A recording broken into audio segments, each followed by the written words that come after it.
মামুনুল হক তোর চেপ্পা কেটে চুরমার করে দেব। দরবারের পীর সাহেবরা যদি জাগে তাহলে সুন্নিয়ত জেগে উঠবে। দরবারের শাহজাদারা যদি মাঠে নামে এদেশে সুন্নিয়ত প্রতিষ্ঠা হবে। মাজারকে ধ্বংস করা মানে ওলি আল্লাহদের ইতিহাসকে ধ্বংস করার জঘন্য ষড়যন্ত্র হচ্ছে। সুন্নি মানি নির্যাতনের শিকার, সুন্নি মানি হামলার শিকার, সুন্নি মানি অধিকার হারা। যারা এই ক্ষমতায় গিয়েছেন আমাদেরকে বঞ্চিত করেছেন। এই জন্য আমি বলবো এই বাংলাদেশে 12,000 দরবার আছে। দরবারের পীর সাহেবরা যদি জাগে তাহলে সুন্নিয়ত জেগে উঠবে। দরবারের শাহজাদারা যদি মাঠে নামে এদেশে সুন্নিয়ত প্রতিষ্ঠা হবে। আমরা তৌহিদি জনতা বলে তো কাউকে জানি না। এই দেশে এটা মুসলমানের দেশ। এই দেশে রসুলের পাকের যারা উম্মত তারা মুসলিম। তৌহিদি জনতা কারা? এরা মাজার ভেঙে ফেলার প্রকল্প কেন হাতে নিচ্ছে? এই আরবের জমিনের আনাচে কানাচে বিজ্ঞ সাহাবা গ্রামের মাজার শরীফ ছিল। বাংলাদেশের ইসলাম প্রচারের বাস্তবতায় এখনো কোন পক্ষের সাহস হয় নাই যে অমুক দল ইসলাম প্রচার করেছে।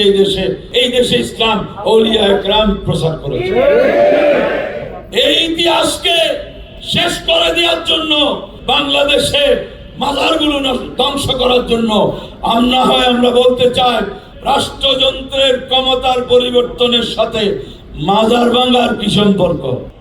মাওলানা মামুনুল হক হুঙ্কার দিয়ে বলেছিলেন মাজার গুলো ভেঙে চুরমার করে দাও। আমরা কোনো বিশ্বাসকে দেখি নাই। মামুনুল হক তোর চেপ্পা কেটে চুরমার করে দেব। এ ধরনের বক্তব্য আমরা কোনো শাহজাদার মুখ থেকে শুনি নাই। এই জন্য বলবো আপনারা জাগবেন, সুন্নিয়ত জাগবে। পীর সাহেবরা জাগবে, সুন্নিয়ত জাগবে।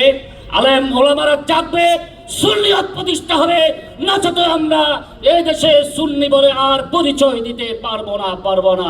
মাজারকে ধ্বংস করা মানে ওলি আল্লাহদের ইতিহাসকে ধ্বংস করার জঘন্য ষড়যন্ত্র হচ্ছে।